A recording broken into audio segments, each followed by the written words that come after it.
मैं Navneet Gautam classes of physics में आप सभी का स्वागत करता हूं। तो जैसा कि आप देख सकते हैं बीएससी फर्स्ट सेमेस्टर फिजिक्स में आपका 19th तक लेक्चर हो चुके हैं। आइए नेक्स्ट लेक्चर में एक क्वेश्चन मैं आपको कराता हूं और ये क्वेश्चन जो है जो आपने पढ़ा था लास्ट लेक्चर में कोलिजन, और कोलिजन से रिलेटेड एक डेरिवेशन आपने किया था, उसी की तरह ये भी बिल्कुल थोड़ा सा बस अलग है। तो इस क्वेश्चन को देखते हैं। लिखा है consider one dimensional elastic collision, यानी आपको लेके चलना है।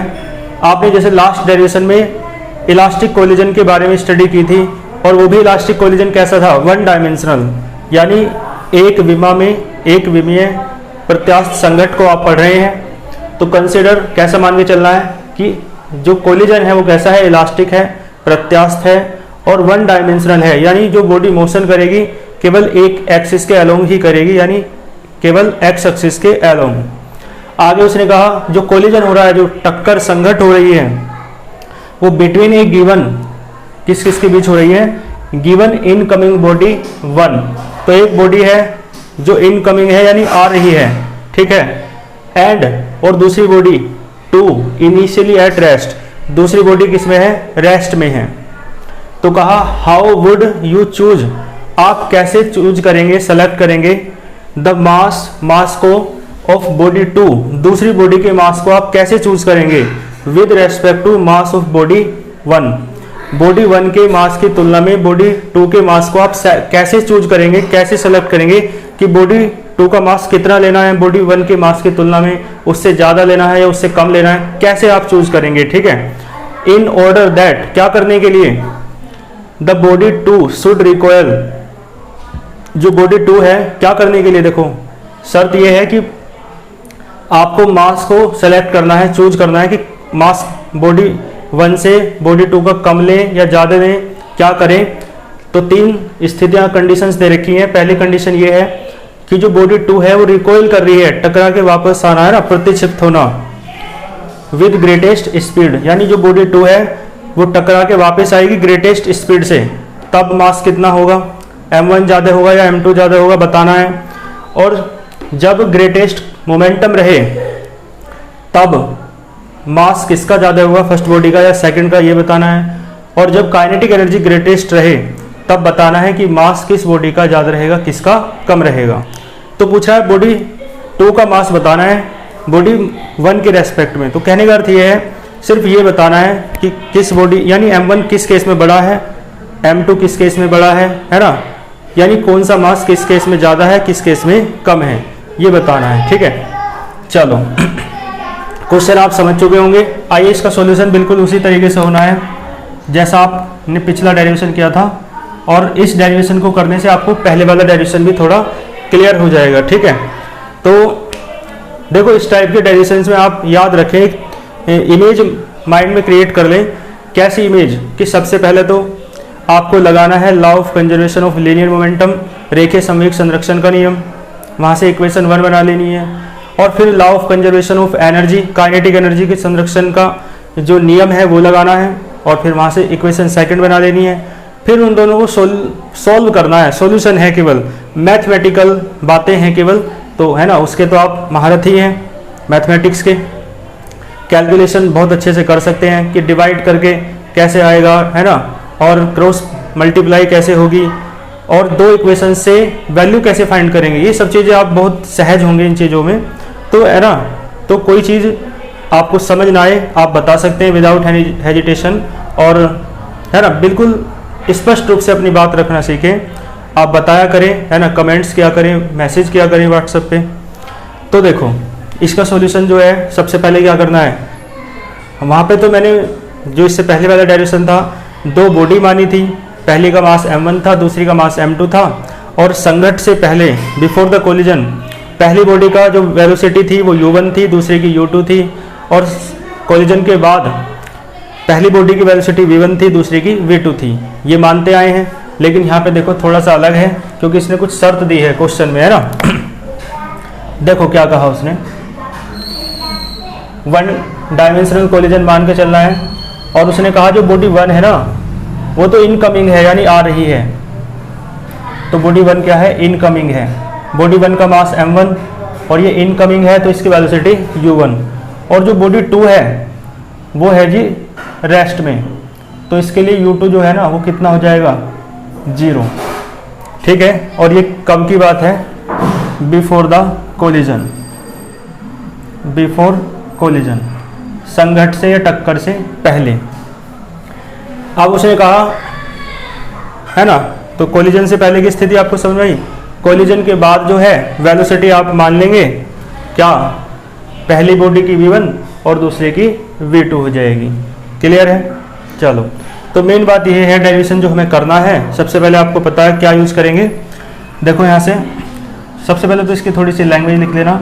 लेट अस कंसीडर, है ना, a body of mass m1, या ऐसे लिख देना let us consider 2 bodies, 2 body है ना, of masses m1 and m2 respectively. First body is moving with velocity u1, है ना, and second body is eight rest, दूसरी बॉडी किस में है, रेस्ट में है। बस इतनी बातें लिखनी है। ठीक है, चलो, तो फिर इसके बाद आप क्या करेंगे, from law of conservation of linear momentum, बिल्कुल ऐसे करना है जैसे डेरिवेशन होता है। डेरिवेशन में होता है सबसे पहले रेखीय संवेग संरक्षण का नियम लगाना है, तो law of conservation of linear momentum. ठीक है, law of conservation of linear momentum तो मैंने बता रखा है आपको। Linear momentum before the collision बराबर क्या होता है, linear momentum after the collision. तो linear momentum before the collision, हाँ इसका मैंने आफ्टर वाला डायग्राम नहीं बनाया, बना सकते हो, हालांकि डायग्राम की कोई जरूरत भी नहीं है। तो ये तो बिफोर द कोलिजन है, आप उधर बना लेना। क्या हो जाएगा आफ्टर द कोलिजन, 2 बॉडी बना लो ऐसी। अब इसकी वेलोसिटी v1 है और इसकी क्या है, v2 है। ठीक है, इसका मास m1 रहेगा और इसका मास m2 रहेगा। और ये क्या है, आफ्टर कोलिजन, टक्कर के बाद। ठीक है, टक्कर के बाद रिकॉइल हो रही है बॉडी, रिकॉइल हो रही है तो इसको अंदर टकरा के वापस आ रही है, तो टकराएगी और टकरा के वापस हो जाएगी, है ना। तो उसने कहा how would you choose the mass of body 2। Body 2 जो है ना वो कह रहा है रिकॉइल, लिख रहा है the body 2 should recoil, body दूसरी बॉडी रिकॉइल हो रही है, पहली बॉडी रिकॉइल नहीं हो रही, रिकॉइल का मतलब टकरा के वापस आ जाना। तो इसका मतलब है ये तो स्थिर थी तो टकराएगी, इससे ऐसे ये टकरा रही है और टकरा के ये आगे चलेगी, है ना, क्योंकि टक्कर इस तरफ लगेगी तो वेलोसिटी इस तरफ ही होगी। क्लियर है, तो डायग्राम क्लियर होगा आपका। चलो, तो कंजर्वेशन ऑफ लीनियर मोमेंटम क्या होता है कि लीनियर मोमेंटम कांस्टेंट रहता है, यानी कोलिजन से पहले और कोलिजन के बाद लीनियर मोमेंटम कैसे रहेगा, कांस्टेंट रहेगा। तो देखो मोमेंटम का फॉर्मूला आप जानते हो, m इंटू यानी मास इंटू वेलोसिटी होता है। तो पहले इसका m1 u1, और बिफोर द कोलिजन कर रहे हैं पहले, है ना, मैं लिख नहीं रहा, आपको पता है, इससे पहले लिखना चाहो लिख लेना। क्या लिखोगे, linear momentum before the collision is equal to, बराबर का निशान लगाना, linear momentum after the collision. तो पहले बिफोर द कोलिजन वाला देखो, तो इसका मोमेंटम लिख दिया, अब इसका लिखो, दोनों को ऐड करना पड़ेगा, m2 और वेलोसिटी इसकी क्या है 0, तो m2 इंटू 0 हो जाएगा। बात क्लियर है। फिर आफ्टर द कोलिजन लिखो m1 v1 plus m2 v2, ये तो 0 हो जाएगा, तो ये बचेगा m1 u1 बराबर आ जाएगा m1 v1 plus m2 v2। Clear है, ये हो जाएगी आपकी इक्वेशन फर्स्ट। कोई दिक्कत नहीं है। इसके बाद देखो आपको पता है law of conservation of energy, ये kinetic energy, law of conservation of kinetic energy यानी ऊर्जा संरक्षण का नियम। ठीक है, ऑफ एनर्जी, ऊर्जा संरक्षण का नियम क्या होता है भाई, kinetic energy before the collision बराबर kinetic energy after the collision. तो kinetic energy before the collision बताओ, पहले पार्टिकल की हो जाएगी, पहली बॉडी की, half m1 v1 square plus half m2, देखो इसकी तो 0 है, u2 का हाँ v नहीं आएगा, u आएगा, यहाँ पे क्या है u। ठीक है, और इसकी वेलोसिटी क्या है 0, तो 0 का स्क्वायर, और kinetic energy after the collision, अब ये वाली ले लो, पहले इसकी फिर इसकी, तो हाफ m1 v1 स्क्वायर और plus half m2 v2 square. ठीक है जी, ये 0 हो जाएगा सारा, तो कितना बचा, हाफ से हाफ कट जाएगा, तो m1 u1 स्क्वायर बराबर कितना बचा, m1 v1 स्क्वायर और प्लस m2 v2 स्क्वायर। ये 1 1 वाले एक तरफ ले लो, ठीक है, तो इसे इधर ले जाओ, m1 कॉमन ले लूँ तो बचेगा u1 square minus v1 square. ठीक है जी, और बराबर में क्या बचा, m2 v2 square, equation second. यहाँ तक कोई दिक्कत नहीं होगी, बिल्कुल ऐसे चल रहा है। तो मैंने बताया आपको, बिल्कुल भी परेशान होने की जरूरत नहीं है। डेरिवेशन का तरीका एक ही है, सबसे पहले law of conservation of linear momentum लगाते हैं, फिर लॉ ऑफ कंजर्वेशन ऑफ वो एनर्जी लगाते हैं, दोनों से इक्वेशंस बना लेते हैं। अब इक्वेशन सेकंड को डिवाइड कर देंगे फर्स्ट से, बिल्कुल ऐसे ही होना है, कैलकुलेटिव है सारा, और मैथमेटिक्स आप है ना इतना कर सकते हैं, बहुत अच्छे से करते हैं आप। तो क्या हो जाएगा, सेकंड को डिवाइड करो फर्स्ट से, यहाँ तक नोट करो, फिर मैं चेक करता हूँ आगे। ठीक है, चलो यहाँ तक नोट कर लेना, वीडियो को पॉज करके या स्क्रीनशॉट ले लेना। आप नोट्स यहाँ से भी बना सकते हैं, ठीक है ना। मैं इस तरीके से कराने का प्रयास करता हूँ, तो कोई बात है ना आपको समझ ना आया करें तो आप यहाँ से भी हेल्प ले सकते हैं।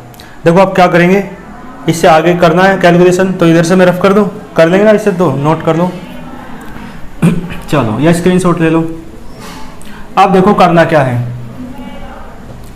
इक्वेशन सेकंड को डिवाइड करो फर्स्ट से, बिल्कुल ऐसा ही है जैसे पहला डेरिवेशन था। Equation second is divided by first, second को डिवाइड करना है फर्स्ट से।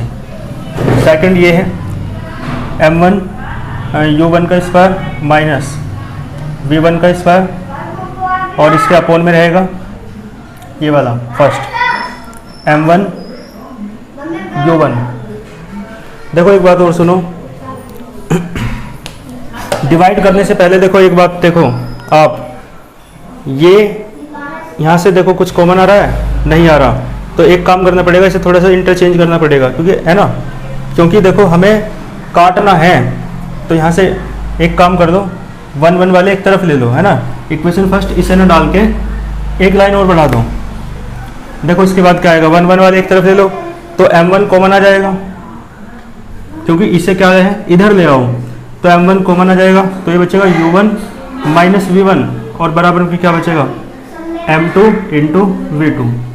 इक्वेशन फर्स्ट आप इसे डालो, बात समझ आई। अब करो डिवाइड, अब कट जाएगा, तो इसे डिवाइड किया इससे, है ना, किससे, इससे, सेकंड को फर्स्ट से कर रहे हैं ना, तो यहाँ आएगा m1 u1 माइनस v1, और बराबर में क्या है, m2 v2 का स्क्वायर अपॉन वो आ जाएगा m2 इंटू v2। क्लियर है। देखो m1 से m1 कैंसिल, m2 से m2 कैंसिल, और ये a plus B into a minus B हो जाएगा, तो u1 प्लस v1, और ये जाएगा u1 माइनस v1, और अपॉन में हो जाएगा u1 माइनस v1, ऐसा कैसे ही रहेगा, और ये देखो v2 बचेगा केवल। क्लियर है, और ये कैंसिल हो जाएगा, तो यहाँ से v2 कितना आ गया, u1 plus v1, equation third, बिल्कुल पहले की तरह ही चल रहा है। अब देखो हमें v1 की वैल्यू निकालनी है, v2 की वैल्यू निकालनी है, तो क्या करना है, बिल्कुल ऐसे ही करना है। कैसे, आप यहाँ से v2 की वैल्यू इक्वेशन फर्स्ट में रख दोगे, v2 की वैल्यू है ना, तो v1 की आ जाएगी। ठीक है ना, बिल्कुल वही चल रहा है। यदि आपने पिछले वाला लेक्चर बहुत अच्छे से देखा है और अच्छे से तैयार कर लिया है वो, तो आपको बहुत अच्छे से समझ में आ रहा होगा। बाकी नहीं भी समझ में आ रहा है तो मैं बता रहा हूँ, सब दोनों डायरेक्शन में प्रोसेस सेम है, उस डायरेक्शन में भी इसमें भी। सबसे पहले law of conservation of linear momentum लगाया, उसमें भी इसमें भी, फिर क्या लगाया, कंजर्वेशन ऑफ लीनियर, वो कंजर्वेशन ऑफ एनर्जी वाला लॉ लगाया, और फिर इक्वेशन सेकंड को फर्स्ट से डिवाइड कर रहे हैं, तो दोनों डायरेक्शन में प्रोसेस सेम चल रहा है। तो मैं इधर से रफ कर दूं, है ना। अब क्या करना है, इक्वेशन थर्ड से आप v2 की वैल्यू निकाल के कहाँ रखेंगे, फर्स्ट में। तो आप यहाँ तक आपने कर लिया होगा, फर्स्ट में वैल्यू रखेंगे v2 की, है ना।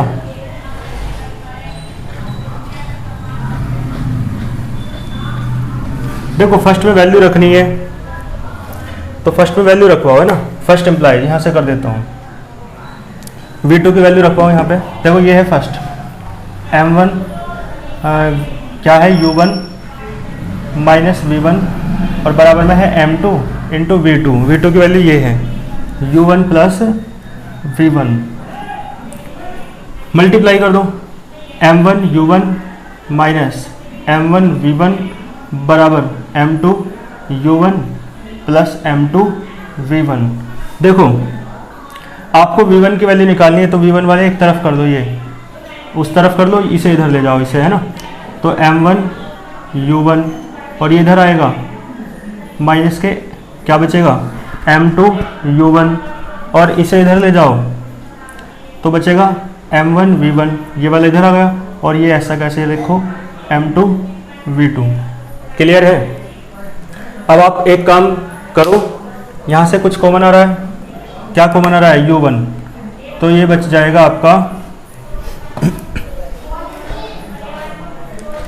देखो क्या बचेगा M1 कॉमन आया, M1 कॉमन नहीं U1 कॉमन आएगा, U1 कॉमन आया तो क्या बचा M1 माइनस M2 बराबर, यहाँ से देखो कॉमन क्या रहा है, यहाँ तो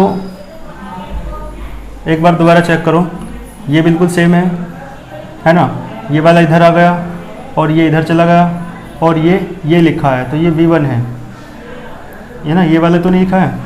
तो देखो यहाँ से क्या कॉमन आ रहा है V1, तो V1 कॉमन ले लो, क्या बचा M1 प्लस M2।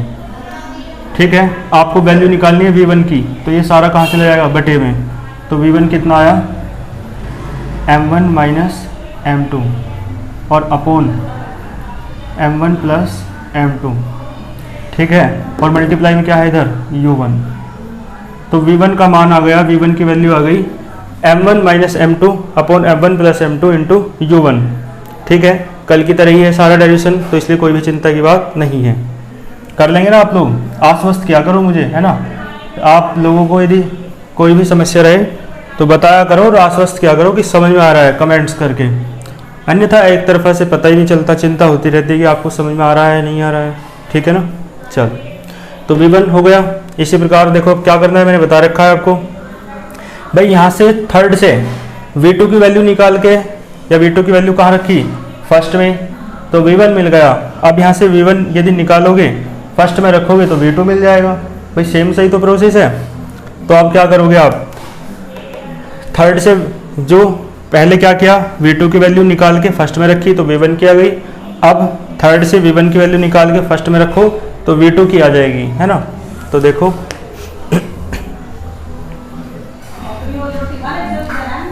इसी प्रकार करो, कैसे करेंगे, फ्रॉम थर्ड से निकालो वैल्यू आप V1 की।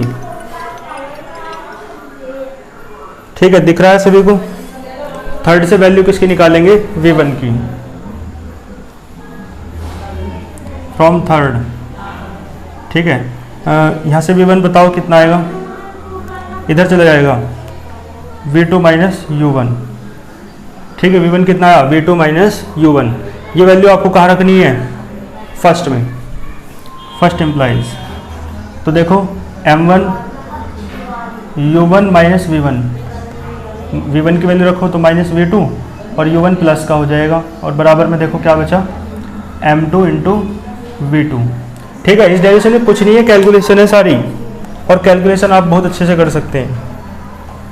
आगे आओ, देखो यहाँ से U1 और U1 2 U1 माइनस V2 और बराबर में आया M2 इंटू V2। ठीक है जी, मल्टीप्लाई कर दो क्योंकि आपको तो V2 की वैल्यू निकालनी है। तो देखो 2M1 U1 माइनस के M1 V2 बराबर M2 इंटू V2 वाले एक तरफ कर लो तो 2M1 U1 बराबर, ठीक है, M1 V2 ये इधर चला गया और प्लस M2 V2। कॉमन आ रहा है कुछ, देखो क्या आ रहा है, कॉमन आ रहा है V2, तो V2 कॉमन आएगा तो क्या बचेगा M1 प्लस M2। आपको V2 के मान निकालना है तो इसे इधर ले आओ, तो V2 आपको कितना आ गया 2M1 बटे M1 प्लस M2 और इंटू में क्या है U1। ठीक है जी, तो V1 का मान निकल गया, V2 का मान निकल गया। यहाँ तक डेरिवेशन बिल्कुल कल की तरह ही है। थोड़ा सा अंतर क्या है कि यहाँ पे U2 नहीं है बस, क्योंकि U2 कितना है 0, और कुछ भी डिफरेंस नहीं है। दोनों डेरिवेशन कैसे हैं, बिल्कुल सेम है। अब थोड़ा सा स्पेशल केस करेंगे, यहाँ तक आप नोट करें। ठीक है, आपको दिख नहीं रहा इसे थोड़ा, चलो अब दिख रहा है, चलो यहाँ तक नोट कर, फिर चलते हैं आगे। ठीक है, चलो तो मैं इसे रफ कर देता हूँ, है ना। ये डेरिवेशन देखो यहाँ तक तो बिल्कुल कॉमन था, बिल्कुल सेम था। अब इसके बाद ये 3 स्पेशल केस दे रखे हैं, जैसे कल मैंने कुछ स्पेशल केस कराए थे ना उस डेरिवेशन में, तो जैसे उसमें कराया था 2 स्पेशल केसेस, ऐसे यहाँ पे 3 दे रखे हैं। आइए इन्हें देख लेते हैं। देखो पहला स्पेशल केस क्या कह रहा है, पढ़ो एक बार क्वेश्चन में देखो। ठीक है, V2 की जरूरत पड़ेगी, केवल V1 की जरूरत पड़ सकती है शायद, अभी रहने दो। देखो इसने क्या कहा, इन ऑर्डर दैट, क्या करने के लिए, द बॉडी 2 शुड रिकॉइल, जो बॉडी 2 है ना, एक बार थोड़ा सा डायग्राम की जरूरत पड़ेगी। देखो 2 बॉडी है, इसकी तो वेलोसिटी 0 है और इसकी वेलोसिटी U1 है, मास इसका M1 है और इसका M2 है। ठीक है, टक्कर होगी, ये इससे टकराएगा, तो ये इससे टकराएगी, तो देखो ये बॉडी इस तरफ चलेगी या नहीं, ये तो रेस्ट में थी ना। अब जब ये आके टक्कर मारेगी पीछे से, तो आप मुझे एक बार बताओ, टक्कर लगेगी पीछे से तो क्या होगा बताओ, ये इस तरफ चलने लगेगी, ये क्या हो जाएगा, इसकी वेलोसिटी बदलकर V2 हो जाएगी और इसका मास तो M2 ही रहेगा। अभी तो डायग्राम बनाया था, वही है डायग्राम, और इसका मास कितना रहेगा M1। ठीक है, थोड़ी बड़ी सी बना लो, है ना, नहीं तो ऐसा लगेगा कि ये छोटी कैसे हो गई। इसका मास कितना है M1 और इसकी वेलोसिटी अब कितनी हो जाएगी V1। ठीक है जी, चलो तो इसकी थोड़ा समझाने की जरूरत पड़ेगी। देखो तो अब हमें बॉडी 2 जो है ना, बॉडी 2 जो है टक्कर के बाद रिकॉइल हो जाती है ग्रेटेस्ट स्पीड, यानी इस स्पीड उसकी कैसी हो जाएगी, बॉडी 2 की अधिकतम हो जाएगी। कैसी हो जाएगी, ग्रेटेस्ट, यानी अधिकतम, मैक्सिमम। तो ध्यान देना, यहाँ से करेंगे, है ना। फर्स्ट केस फर्स्ट है या स्पेशल केस फर्स्ट। तो यहाँ से V2 देखो कितना है, जो V2 है ना आपका, इसमें जो M1 है उसे अपोन में ले जाओ, तो क्या बचेगा 2U1 upon M1 plus M2 को डिवाइड करो किससे, M1 से। जो M1 ऊपर था अपोन में ले आए, तो अब भी तो वही बात है, अपोन के अपोन वाला ऊपर चला जाता है। ठीक है, आपको दिख रहा है, हाँ एक मिनट। ठीक है, चलो अब ठीक है। तो देखो ध्यान देना, M1 को अपोन में ले आए, तो अब देखो क्या बचेगा, V2 आ गया आपका 2U1 upon M1 upon M2 और प्लस देखो M2 अपोन M1 बचेगा, है ना, M2 अपोन M1 और M1 अपोन M1 क्या हो जाएगा 1। तो इस प्रकार से लिख सकते हैं। तो V2 को इस प्रकार से क्यों लिख रहे हैं, कारण अभी मैं समझाऊंगा। ठीक है, क्योंकि हमें बताना है, देखो क्या बताना है कि जो उसने कहा how would you choose the mass of body 2, body 2 का मास आप कैसे चूज करेंगे with respect to body mass of body 1। तो यानी M1 और M2 के बीच रिलेशन बताना है कि M1 ज़्यादा हुआ या M2 ज़्यादा होगा, इसलिए ऐसा क्या है। तो आप मुझे बताओ, पहला केस कर रहा है ग्रेटेस्ट स्पीड, तो ग्रेटेस्ट स्पीड के लिए देखो क्या हो जाएगा, तो ध्यान देना, फॉर ग्रेटेस्ट स्पीड, कैसी स्पीड है, ग्रेटेस्ट यानी मैक्सिमम। तो एक बात बताओ, आप इस एक्सप्रेशन से बता सकते हैं मैथमेटिक्स, यदि इसमें लगाएं थोड़ा सा, तो आप मुझे बताओ V2 ग्रेटेस्ट यानी मैक्सिमम कब हो सकता है, जब M2 अपॉन M1 की कैसी वैल्यू कैसी हो, मैक्सिमम हो या मिनिमम हो। आपको एक बात पता है, V2 तब मैक्सिमम होगा जब M2 अपॉन M1 कैसा होगा, मिनिमम होगा, क्योंकि अपॉन में जितना मिनिमम रहेगी वैल्यू डिवाइड करके उतना ही बड़ा तभी तो आएगी संख्या। तो इसका मतलब है यदि स्पीड ग्रेटेस्ट रखनी है, V2 ग्रेटेस्ट रखनी है, और किसकी, इसने कहा how would you choose the mass of body 2। ठीक है, और यहाँ देखो body 2 should recoil with greatest speed, तो ग्रेटेस्ट स्पीड किसकी है, बॉडी 2 की, तो इसलिए V2 के अनुसार देखना है। और अब बताना है m1 m2 के बीच रिलेशन क्या है। तो यदि v2 को यानी स्पीड को ग्रेटेस्ट रखना है तो फॉर ग्रेटेस्ट स्पीड v2, तो आपको m2 अपॉन m1 को क्या लेना पड़ेगा, ये ज़्यादा कब आएगा, जब m2 अपॉन m1 कैसा हो, बहुत कम हो, मिनिमम हो, यानी m2 अपॉन m1 कैसा हो, मिनिमम। क्लियर है। m2 अपॉन m1 मिनिमम होने का अर्थ ये है, मिनिमम का मतलब एक से छोटा हो काफ़ी, m2 अपॉन m1 कैसा हो, एक से काफ़ी कम हो। ठीक है, m2 अपॉन m1 कैसा हो, एक से काफ़ी कम हो। देखो ध्यान दो, एक से काफ़ी कम होगा तो आप मुझे एक बार बताओ, m1 को इधर ले जाओ तो m2 जो है वो काफ़ी लेस हो जाएगा m1 की तुलना में। m2 क्या हो जाएगा, काफ़ी लेस हो जाएगा m1 की तुलना में। ठीक है, इसका मतलब है फर्स्ट केस में स्पीड ग्रेटेस्ट कब होगी, जब m2 बहुत छोटा हो m1 की तुलना में। ठीक है, और ये बात आप यहाँ से भी समझ सकते हो। भाई देखो m2 बहुत छोटा है, यानी ये मास बहुत छोटा है, ये मास बहुत बड़ा है, तो ये मास जब ज़्यादा वजन की कोई वस्तु है और कम वजन की कम मास की किसी वस्तु से जाकर टकराएगी तो ये तो बहुत तेज़ स्पीड से रिकॉइल हो जाएगा, बहुत तेज़ स्पीड से उधर जाएगा, है ना। तो स्पीड इसकी ज़्यादा कब होगी, जब इसका मास क्या हो, बहुत कम हो। आपको पता है मास कम होता है, वेट कम होता है, तो स्पीड ज़्यादा होती है उस पार्टिकल की, उस बॉडी की, तो इसका मास बहुत कम होना चाहिए m2 का, यदि इसकी स्पीड कैसे रखनी है, ग्रेटेस्ट, है ना।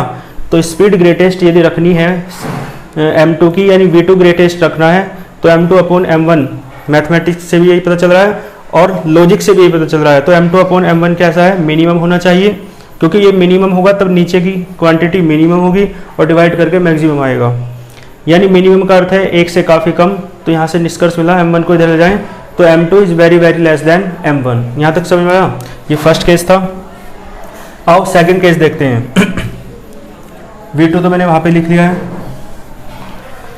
देखो सेकंड केस क्या कह रहा है, अब कहा उसने ग्रेटेस्ट मोमेंटम, है ना, फॉर ग्रेटेस्ट मोमेंटम।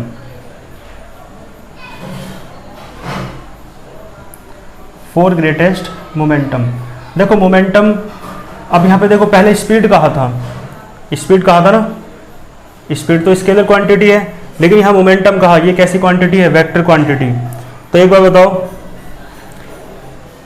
ये जो है इस तरफ जा रही है बॉडी, है ना, और ये रेस्ट में है, तो ये देखो टकराएगी जब ये वाली इससे, तो ये इस तरफ चलने लगेगी। क्लियर है ना।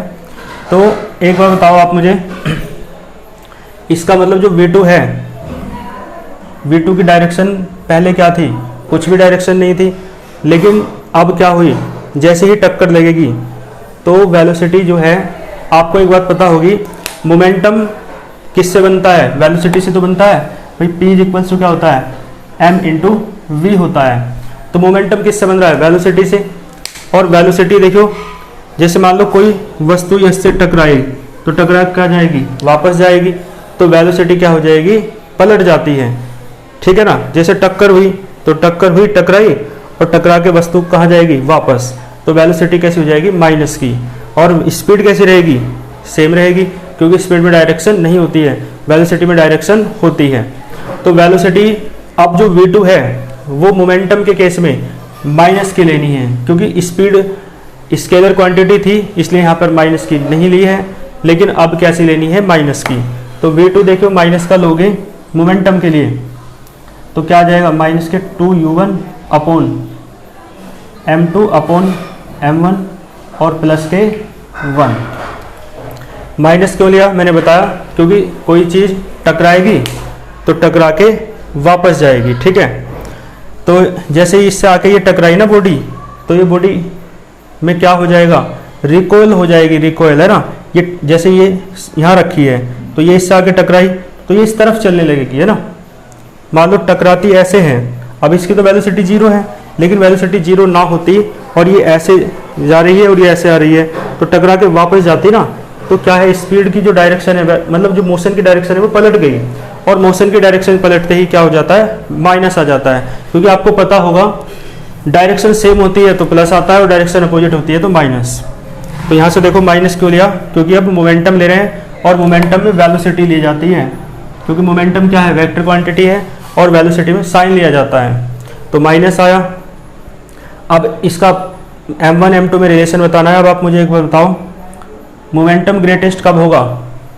मोमेंटम ग्रेटेस्ट तब होगा जब वेलोसिटी ग्रेटेस्ट होगी, यही तो मतलब है, क्योंकि दोनों डायरेक्टली प्रोपोर्शनल है। और वेलोसिटी v2, बॉडी 2 की जो वेलोसिटी v2 कब ग्रेटेस्ट होगी? ठीक है, अब माइनस लग गया है तो उस केस का सारा पलट जाएगा। वेलोसिटी अब मैक्सिमम ग्रेटेस्ट तब होगी जब m2 अपॉन m1 कैसा होगा? बोलो, वहाँ मिनिमम है तो यहाँ क्या आ जाएगा? मैक्सिमम। समझिए, सारा पलट जाएगा, माइनस लगने पर पलट जाता है ना सारा, क्योंकि m2 अपॉन m1 ज़्यादा आएगा तो नीचे अपॉन में ज़्यादा बड़ी संख्या आएगी, ज़्यादा बड़ी संख्या से भाग करोगे तो बहुत कम आएगा, और जितना कम होगा माइनस में वो उतना ही बड़ा होता है। तो ये मोमेंटम कैसा हो जाएगा? ग्रेटेस्ट, क्योंकि वेलोसिटी कैसी आएगी? ग्रेटेस्ट। ठीक है, क्योंकि माइनस लग गया तो वो केस पलट जाएगा बस। अब देखो इसका मतलब क्या हुआ? इसका मतलब ये हुआ कि m2 अपॉन m1 जो है ना वो मैक्सिमम है, यानी 1 से काफ़ी बड़ा है। m1 को इधर ले जाओ तो m2 जो है वो काफ़ी बड़ा होना चाहिए m1 की तुलना में, यदि मोमेंटम आपको कैसे रखना है? ग्रेटेस्ट रखना है। दिख रहा है यहाँ तक?